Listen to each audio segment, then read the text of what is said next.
Joma chuo koro jiwo mondo okony joma mine e neno ni nyithindo dhodhi kuom dweche 6 e seche ma bende jolony e weche mag gago makare wacho ni bedo ni thoth kuonde tich mag piny owacho kod mago mag ji giwegi onge kod kuonde ma oketi ma mine dhodhe nyithindo osethiro chenro mar dhodho nyithindo kaka dwarore. Jo Juma miyowa mathoth.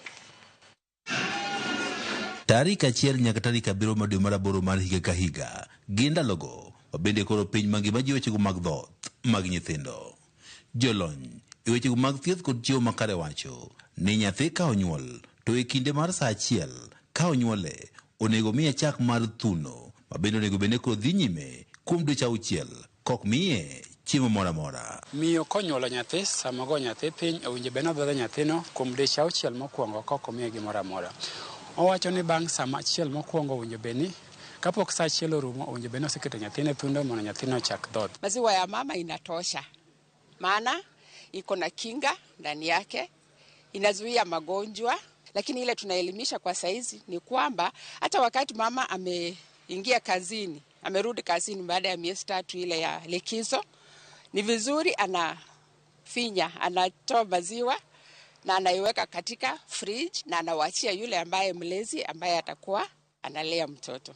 Tich mar dhodho nyithindo kinde ka kinde osebed kaweyo mane joma mine kende. Kata kamano, jolony yore mag chiemo wacho ni joma chuo nitiere kod ting' maduong'. Wadwaro ni joma wuone ginyalo konyo mine tije matindo tindo mag ot kopo ni onge ng'at mo ondiknegi ma ginyalo tiyogo.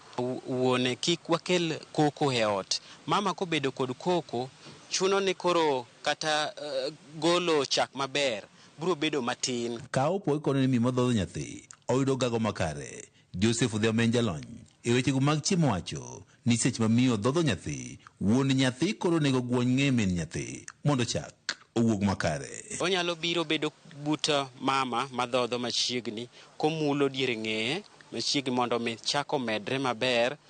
Ok obed mabor. Ka en baba matiyo ok obed nobedo oko mang'eny ahinya, obedo machiegni kod mama mondo mama obed gi confidence. E kinde ni ma ijiwo mine kaachiel kod chuo mondo nyithindo koro dhoth e yo makare. Jolony e wechego mag thieth kaachiel kod chiwo makare wach ni thoth kuonde mag tich mag piny owacho kaachiel kod mago mag ji giwegi e kaunti ma Migori pok oketo kuonde ma mine nyalo dhodho nyithindo e kinde ma gintie tich. Watafute karu moja katika sehemu yao ya kazi ili wapatie wamama ambayo wananyonyesha nafasi wapate kunyonyesha watoto wao hadi wafikishe miezi 6 ambaye inafaa.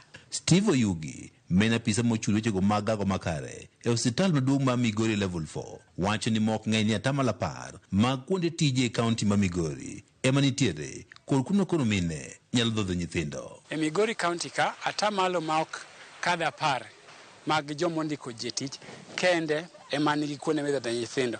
Oyugi wacho ni seche ma mine madhoth oyudo kama ginyalo dhodho nyithindo makare e kinde ma gintie tich bende koro gibedo kod chia makare mar tich. Iyudo ka thothne weche nonro nyiso ni seche ma miyo nyathine nima kode machiegni, miyo no tiyo matek kabisa, miyo no onge gima chand. E seche bende koro ji wechego mag dhoth mag nyithindo, jolony e wechego mag gago makare bende koro ji oganda mondo ne koro gipidho nyithindo makare mondo gigeng' nok mar vitamin A ma osebiro koro thoth kuom nyithindo. Routine coverage mar vitamin A 23 to 59 months iyudo ka pod en piny kabisa, iyudo ka ok ochop kata atamalo 50.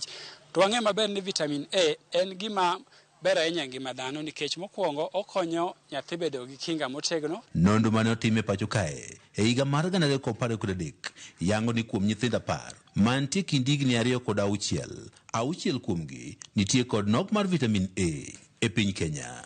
Jo Juma, Ramogi TV, Migori.